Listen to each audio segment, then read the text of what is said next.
আমরা হিন্দুরা কোনো কালেই কাউকে ঘৃণার চোখে দেখি না, যদি সে বাধ্য না করে। তার জন্য এই যে শ্রীকৃষ্ণ ফ্যাক্টর বা এই যে ঈশ্বর ফ্যাক্টর, সেটা আলটিমেটলি আমাদের সঙ্গেই থাকবে। স্বাধীনতার পর থেকেই তো দেখছি যেখানেই এই শক্তি মাথাচাড়া দিয়ে উঠেছে সেখানেই ভিক্ষাপাত্রের চাহিদা বেড়েছে। একদিকে যেমন মনে হচ্ছে অত্যাচারী বিধর্মী শক্তির প্রভাব বাড়ছে, আর একদিকে খেয়াল করে দেখুন হিন্দুরা ততটাই সংঘবদ্ধ হচ্ছে।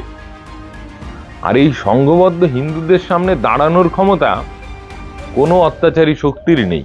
যারা বিদ্যা চর্চা বাদ দিয়ে সারাক্ষণ শুধু বিধর্মীদের অনিষ্ট করার চিন্তাতেই মগ্ন থাকে, সেই সকল মানুষের কি ক্ষমতা যে এই সংঘবদ্ধ হিন্দুদের সামনে দাঁড়াবে? ওই যে বললাম, বিনাশ করতে এসে কিছুটা হয়তো ক্ষতি করলেও করতে পারে, কিন্তু এর মধ্যে দিয়ে নিজের বিনাশকেই সে সুনিশ্চিত করছে, এর অন্যথা হওয়ার নয়। আমাদের অনেকেরই মনে হচ্ছে না যে এই দুরবস্থায় ঈশ্বর কেন অবতার নিচ্ছেন না? অনেকেরই এরকম মনে হয়। অনেকে তো সরাসরি প্রশ্ন করে যে এখন কি ঠাকুর অবতার রূপে আসতে পারছেন না? অবতার তো শুনতে ভালোই লাগে, রাম রাজত্ব, ভগবান শ্রীকৃষ্ণের সময়কাল, চৈতন্য মহাপ্রভুর সময়কাল, কি রামকৃষ্ণদেব, কি জগৎগুরু শঙ্করাচার্য, এভাবে সব শুনতে ভালোই লাগে। তাদের যে সুন্দর সুন্দর কথা, যেন সবই মধুর। কিন্তু একটু সেই সময়কার পরিস্থিতিটাও ভাবুন যে কোন পরিস্থিতিতে অবতার আসে। একটা গল্প আপনাদের সামনে বলি। ভগবান রামচন্দ্র তার গুরুদেবকে জিজ্ঞাসা করছেন যে মুনিবর, ওই পাহাড়টা কি পাহাড়? তখন বিশ্বামিত্র মুনি বলছেন যে রাম, একটু ভালো করে তাকিয়ে দেখো, ওটা কি? ওটা পাহাড় নয়, ওটা হাড়ের স্তূপ। ওটা হাড়ের স্তূপ। সাধারণ মানুষ ও সাধুগণকে খাওয়ার পরে যে হাড়গুলো ফেলেছে, ওই হাড়গুলো জমা হয়েই ওখানে ওইভাবে পাহাড়ের আকার ধারণ করেছে। তার মানে অবস্থাটা বুঝুন যে সাধারণ মানুষ এবং সাধুদের উপর কি অত্যাচারী না হচ্ছে। সেই মুহূর্তে ভগবান রামচন্দ্রের আগমন। শ্রীকৃষ্ণের সময়কাল, তার মামার চরিত্রটা দেখুন, অত্যাচারী কংসের যে রাজত্ব সেটা ভাবুন। জন্মের সঙ্গে সঙ্গেই তার ভাগনাগুলোকে হত্যা করে দিচ্ছেন। নিষ্ঠুরতার কি পর্যায়ে চিন্তা করুন। আর কুরুক্ষেত্রের যুদ্ধ কি আমরা ভুলে গেলাম? তাহলে বুঝতে পারবেন যে ভগবান কোন সময়ে অবতীর্ণ হন। জগৎগুরু শঙ্করাচার্যের সময়কাল ভাবুন। বিকৃত বৌদ্ধ ধর্মের যে করাল মূর্তি বা যে বিকট রূপ ধারণ করেছিল, ধর্মের ইতিহাসে নাকি ওই রকম অবনতি আর দেখা যায় না। ওই বিকৃত বৌদ্ধ ধর্ম সম্পর্কে স্বামীজি বলছেন যে ধর্মের ইতিহাসে এই অবনতি আর কোথাও দেখা যায় না। সেই অবস্থায় এলেন জগৎগুরু শঙ্করাচার্য, চৈতন্য অবতার। বিধর্মীরা সমগ্র দেশ ছেয়ে গেছে। আর রামকৃষ্ণ বিবেকানন্দের সময়কাল ভালো করে ভাবুন, এই তো ইতিহাস বইয়েই তো পেয়ে যাবেন। খ্রিস্টান মিশনারি ও ইংরেজদের যে প্রভাব, সেখানে আমাদের হিন্দু ধর্ম প্রায় যায় যায় অবস্থা। খ্রিস্টান মিশনারিরা তো আমাদের শ্রদ্ধার মূলেই আঘাত এনে দিয়েছিলেন। শিক্ষিত যুবকদের মধ্যে একটা বিরাট অংশ তারা নিজ ধর্মে আস্থা হারিয়ে বা শ্রদ্ধাহীন হয়ে খ্রিস্টান ধর্মের প্রতি ঝুঁকে যাচ্ছিলেন। আমাদের বেদের এই সকল যে গান, এগুলো নাকি চাষি ওই ধান কাটতে গেলে সেই সময় গাওয়ার কাজে লাগে, তাছাড়া এর বিশেষ কোনো প্রয়োজনীয়তা বা গুরুত্ব নেই। আমাদের ধর্ম নাকি পুরোটাই কুসংস্কার আচ্ছন্ন। এই অবস্থাতে আবির্ভাব হয় রামকৃষ্ণ বিবেকানন্দের। তারপর যা হলো সেগুলো তো আমরা সকলেই জানি। তা বর্তমান অবস্থা কি তাই? আপনার কি মনে হয় না এরকম অবস্থাও হয়নি? সিংহ রুগ্ন হয়ে যায়নি। সিংহ রুগ্ন হলে তার চিকিৎসক এসে যেত।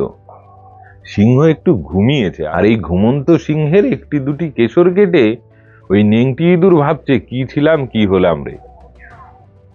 আমি যেন বনের পশুরাজের উপরেই আধিপত্য করার শক্তি অর্জন করে ফেলেছি।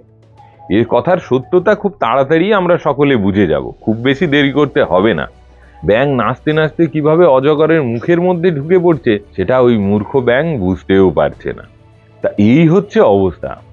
আসলে অজ্ঞ মূর্খদের এই ধারণা নেই যে তারা যাদের বিনাশ করতে চাইছে, তাদের বিনাশ করতে এসে তাদের একটু আধটু হয়তো ক্ষতি করবে।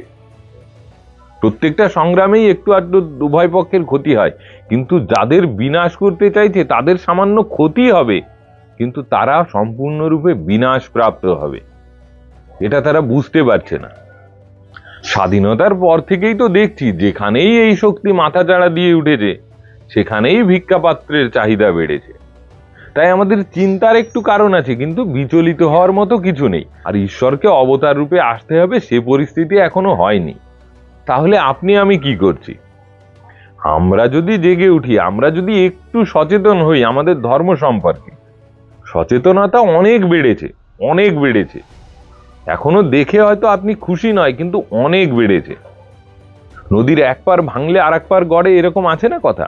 একদিকে যেমন মনে হচ্ছে অত্যাচারী বিধর্মী শক্তির প্রভাব বাড়ছে, আর একদিকে খেয়াল করে দেখুন হিন্দুরা ততটাই সংঘবদ্ধ হচ্ছে।